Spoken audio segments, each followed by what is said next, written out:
వారసులు అన్యాయస్తులు దేవుని రాజ్యమునకు వారసులు కానేరని మీకు తెలియదా? అన్యాయస్తులు దేనికి వారసులు గారట? దేవుని రాజ్యమునకు, పరలోకానికి, స్వర్గానికి. అన్యాయస్తులు, అన్యాయం చేసేవారు, నీతిని జరిగించని వారు, వారందరూ కూడా మరి దేవుని రాజ్యమునకు వారసులు కానేరని మీకు తెలియదా? అని మీకు తెలుసా తెలియదా? తెలుసు కదా.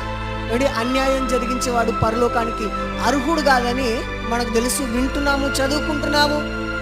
తెలిసి కూడా మనం ఏం చేస్తాం? తెలిసి కూడా అన్యాయమే చేస్తాం. న్యాయాన్ని జరిగిస్తామా?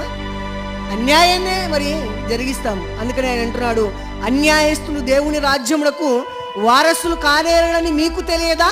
మోసపోకుడి. ఏం చేస్తున్నారట? ఇదిగో ప్రజలందరూ